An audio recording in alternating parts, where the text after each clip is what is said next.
So dumadami na po yung mga issue against Senador sa Ethics Committee. Hanggang ngayon wala silang resolution.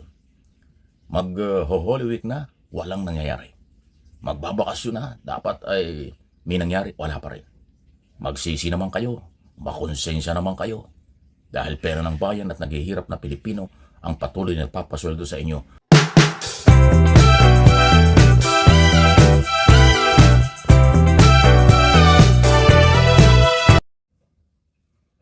Talagang hindi po talaga nagpapakita na.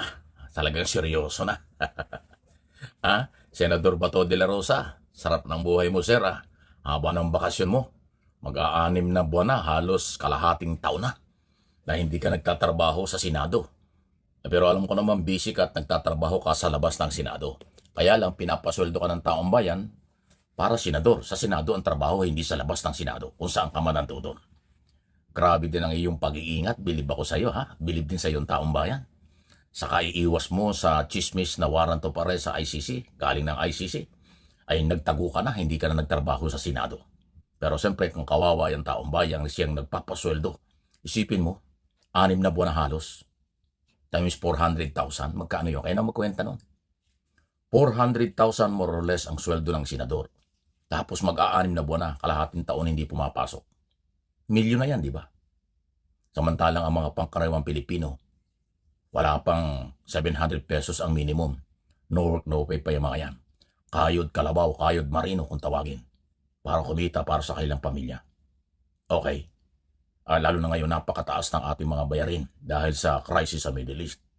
Pero yung senador, daan-daang libo ang sweldo, tuloy-tuloy, wala naman hong ginagawang para sa atin.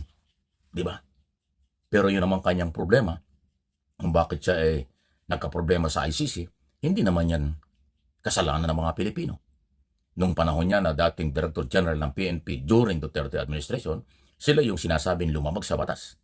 Kaya sila pinapanagot ngayon ng mga Pilipinong biktima ng crime against humanity o human rights violation.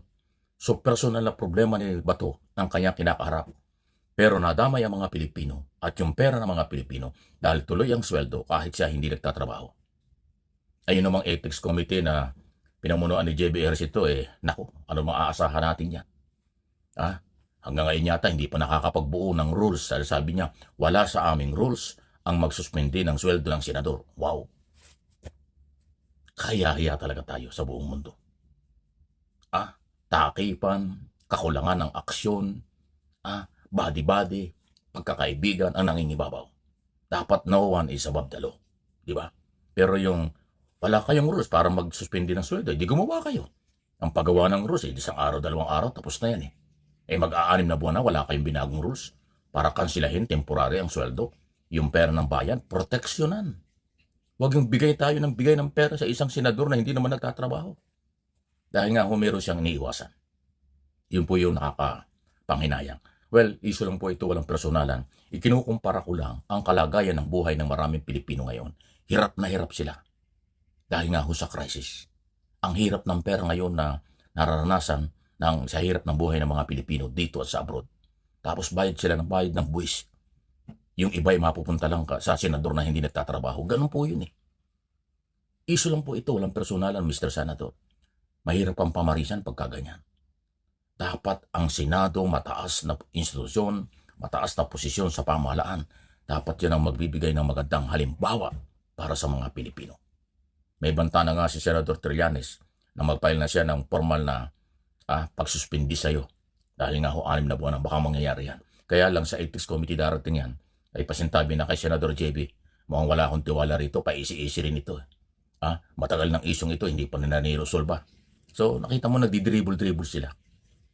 Kaya sa Senado pasintabi na, mabibilang lang natin sa daliri natin kung sino ang matino, sino ang pwedeng pagkatiwalaan ng Pilipino. Talagang dyan po ay lutang na lutang ang takipan, body-body, at isinasalba ang kapwa. Ang kanilang loyalty sa isa't isa. Mukhang nagkukulang sila sa loyalty sa mga Pilipino nagpapasweldo sa kanila na dapat siya ang priority ng lahat ng nasa gobyerno, hindi lang ng senador. Yan po yung aking opinion at observation. Kasi kung gugustuhin yung proteksyonan ng pera at taong bayan, dapat huwag niyong isasalang-alang na ito'y kasama kong senador. Ito'y elected senador. Hindi nga nila sinalang-alang na sila ay pinapasweldo ng bayan, bakit hindi pumapasok? So dumadami na po yung mga issue against Senador sa Apex Committee. Hanggang ngayon, wala silang resolution. Mag-Holy Week na, walang nangyayari. Magbabakasyon na, dapat ay may nangyari, wala pa rin. Magsisi naman kayo, makonsensya naman kayo. Dahil pera ng bayan at naghihirap na Pilipino ang patuloy na nagpapasweldo sa inyo, pero sa totoo lang, kulang na kulang ang inyong mga nagagawa. Mas kita at lutang na lutang sa Senado ang kampihan, pamumulitika, at kanya-kanyang akipan. Dapat kayo ang gumagawa ng batas, kayo rin ang magpit na susunod sa batas. Pero sa ngayon, hindi ko nilalahat. Kayo yung mamabatas, kayo rin yung lumalabag sa batas. Ay sa issue na lang ng graft and corruption eh. Dapat pag mayroong issue ng graft and corruption sa isang senador, dapat yan sinususpende.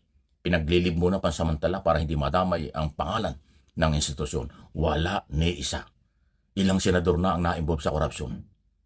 Marami na. Hanggang ngayon. Walang voluntary na naggumawa ng mga senador na mag-propose ng paglilib sa isang senador. Sabihin natin hindi sila guilty. Hindi pa nga guilty. Pero yung madamay ang institusyon sa korupsyon. Kahit hindi pa guilty, nakakasira na. Hindi ko alam kung anong mukha ang ginagamit at naiharap ng ilang mga senador na involved sa korupsyon eh. Mga naka-Amerikana at nakabarong kayo sa harap ng kamera. Pero ang tingin ng taong bayan, aba yan yung magnanakaw ah. Aba yan yung kurap ah. Aba yan yung involved sa flood control scam eh. Bakit nandyan pa? O di ba? Wala man lang kayong face mask para itago ang kapirasong mukha. Lantad na lantad. Nagtatalumpati pa. Yan talaga. Diba? Yan ho yung marami sa atin na mga politiko. Mas makapalang mukha sa paggawa ng mali o walang delikadesa. Pero walang mukha na matapang, kulang na kulang para gumawa ng maganda para sa bayan. Mas may mukha sila para sa maling ginagawa. Hindi ko nila lahat. Again, sarili kong opinion. Huwag kayong magagalit ng mga follower supporters ng mga senador. Kung inyong pinagtatakpan ng maling ginagawa ng mga boss nyo, kasama kayo sa pasaway. Lalo na kung empleyado kayo ng gobyerno at ng Senado, kasama rin kayo sa nakikinabang sa pera ng bayan. Again, hindi ko nilalahat. Talaga naman kahiya-hiya ang karamihan sa ating mga politiko, maging sa Kongreso at Senado. Mukhang wala ng pagbabago. Sana ngayon Semana Santa magsisi naman kayo para sa inyong pagbabalik pagkatapos ng bakasyon. Baka sakaling bigyan nyo ng pagkakataon at priority ang bayan kaysa sa pangsarili palagi na lang.